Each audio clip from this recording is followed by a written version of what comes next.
¿Qué sabe usted acerca del sector lácteo en Colombia? Pues que es bastante ineficiente, ¿sí? El sector lácteo en Colombia, las dos cosas que sé es que en términos de productividad tiene una productividad bastante baja. Y la segunda cosa que sé es que en materia de comercio, los estándares higiénicos del sector lácteo, digamos que no tiene todavía que mejorarse mucho para que los productos lácteos colombianos puedan realmente circular en un sistema internacional de comercio. ¿Cuál cree que ha sido el impacto de la entrada en vigencia del TLC con Estados Unidos en el sector lácteo colombiano? Pues también Reino Unido. Yo creo que todavía no se ha notado mucho, ¿sí? Más allá de un problema puntual que tienen las productoras lácteas colombianas con las denominaciones de origen y la Unión Europea, todo esto que venden aquí como parmesano y tal, que obviamente no van a tener problemas con las denominaciones de los quesos y supongo que algún otro producto lácteo. No tengo los datos sobre los niveles en este momento de importación de lácteos a Colombia. Si juzgo por lo que veo en el supermercado, decir que poco, de momento. Más bien, no sé si es porque hay algunas cláusulas cláusulas temporales, ¿sí? De transición para la entrada en vigor de esas partes de los acuerdos comerciales, pero de momento no veo mucho impacto en el supermercado. Pues no veo mucho producto lácteo extranjero, ¿no?, en el supermercado a fecha de hoy. Y digamos, frente a esta firma de tratados, ¿cree que ha sido muy apresurado por parte del gobierno teniendo en cuenta como cómo está el sector acá? Pues nacional? depende de cómo, eso depende de cuál sea la perspectiva del que juzga los tratados de libre comercio. Si tú partes de la teoría clásica de por qué se justifica el comercio, pues te diría que los que firmaron el TLC sabían que el sector lácteo no es competitivo y que lo que quieren es que la gente que se dedica a la leche se dedique a otra cosa, porque es evidente que los niveles de competitividad de la industria colombiana son muy bajitos en el sector lácteo. Entonces uno podría decir que desde el punto de vista de alguien que defienda la asignación eficiente de recursos, pues les es indiferente, por decirlo así como mínimo, el destino del sector lácteo, que se adapten a las nuevas condiciones de competencia. Esa sería una perspectiva. La otra sería un poco más compleja, y es pensar que los sectores lácteos en Estados Unidos y en Europa están subvencionados y que abrir el comercio al sector lácteo en condiciones donde los subsidios, porque también el sector colombiano está subsidiado, lo que pasa que menos, donde los subsidios que recibe el sector colombiano son mucho menores, pues es injusto con el productor de lácteos colombiano, y que por tanto pues estos TLCs han sido apresurados en la medida en que no han conseguido negociar condiciones de acceso justo a productos que vienen subvencionados desde Estados Unidos o Europa. Por ahí uno podría hablar de apresuramiento en las condiciones en las que se firman los TLCs. Con Estados Unidos el problema es siempre el mismo. Ellos no aceptan ningún tipo de negociación de subvenciones.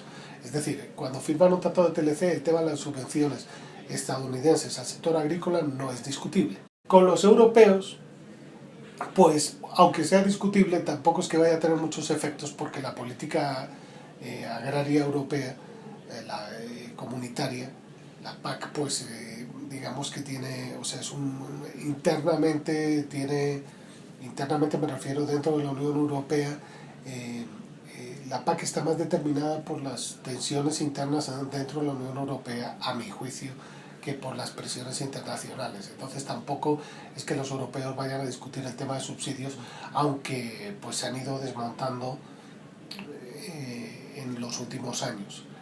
Y ahí, pues sí, podrías hablar de precipitación colombiana, abriendo un mercado a productos subsidiados en condiciones más ventajosas que lo que se puede subsidiar al producto colombiano. Es la otra cara de la moneda. También tienes que ver la conclusión en última instancia para el consumidor colombiano. Lo normal realmente es que lleguen productos lácteos más baratos. O sea, si uno ve los precios del yogur en Colombia, por ejemplo, o del queso, que no sea doble crema vuestro, son mucho más altos que en cualquier otro sitio donde yo haya vivido. Entonces, en Estados Unidos el precio del yogur promedio es bastante más barato. ¿Qué podría hacer el gobierno, por ejemplo, con los pequeños campesinos, con los campesinos que casi que tienen producciones artesanales, que pues que muchas veces son informales y que no, mucho menos cumplen las condiciones Claro, sanitarias? las condiciones, o sea, los TLCs y en general la gente que defiende el comercio no es contraria a medidas que palíen los ajustes estructurales que tiene que hacer una economía cuando se firma libre comercio. Lo que tú has expuesto es precisamente un problema de lo que se llaman eso, de efectos estructurales o ajustes estructurales que tiene que hacer una economía. Y alguien los tiene que pagar. Lo que usted está proponiendo es un problema digamos, de política social. Entonces, ¿cómo puedo ayudar? ¿Cómo podría haberse ayudado al pequeño productor? Pues se le podrían haber dado los medios para asociarse en cooperativas o para integrarse mejor en la cadena de producción de alquería o de alpino, de algunos de los grandes Colanta, algunos de los grandes productores de aquí, o se le podría incluso haber ayudado para que cambiara de sector productivo, es decir, darle formación o créditos o ayudas para que si antes se dedicaba al producto de lácteos, pues ahora lo haga el de la carne de alta calidad o a un tipo de producto lácteo de lujo, orgánico, o lo que sea. Pues eso ya, para eso tiene unos ministros de Agricultura y de Economía. Pero ¿qué pasa en Colombia?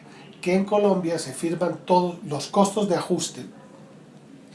Ese es el concepto correcto. El gobierno colombiano casi nunca asume costos de ajuste.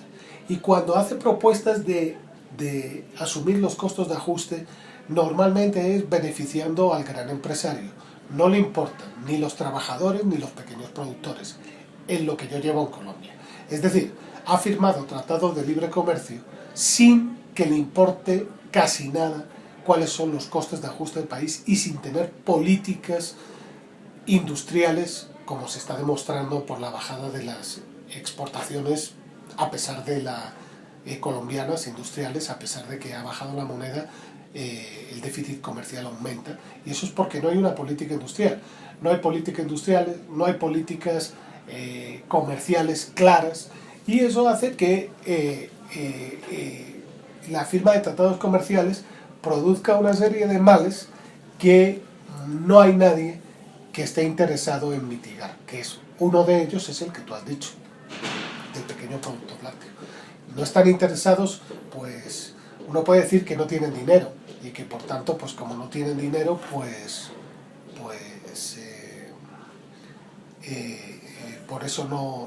porque todas las medidas para compensar los costos de ajuste requieren plata. No tienen dinero, pues no abordan los costos de ajuste. Y la otra que uno puede decir también es que yo defiendo es que es verdad que se requiere plata, pero también hay cosas que con poca plata podrían hacerse para ayudar a mitigar esos costos de ajuste y no se hacen porque no hay ninguna política clara con respecto a eso.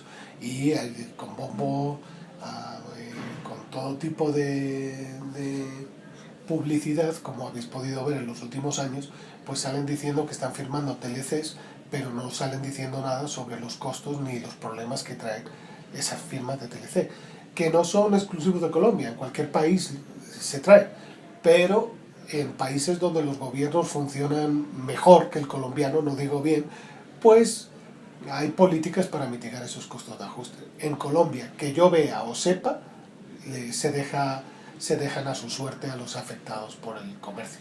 De ahí tienes luego las manifestaciones que tienes en la calle y que pues obviamente lo que pasa es que al final las ayudas van a parar a quien es capaz de bloquear la calle, no a quien más lo puede necesitar, ¿no? Entonces, pues si los cultivadores de papa cierran la calle, pues a lo mejor toman alguna medida para mitigar los costos del ajuste, suponiendo que ellos dicen que sí los hay, del libre comercio de papa, pero sí, en general no hay una política como tal, ¿sí?, que esté destinada a mitigar esos costos de ajuste. Y ya te digo que mitigarlos no es solo darles dinero, sino pensar, bueno, pues veamos políticas de formación para que esta gente se pueda dedicar a otra cosa, o creemos unas asesores, ¿sí?, que permitan que esta gente monte otro tipo de empresa en estos sectores que hemos detectado, en los que hemos detectado que los colombianos podrían ser competitivos. No hay nada de eso. No hay política industrial, no hay política comercial como tal, y no hay políticas de desarrollo en Colombia. Es un país muy mal gestionado en eso.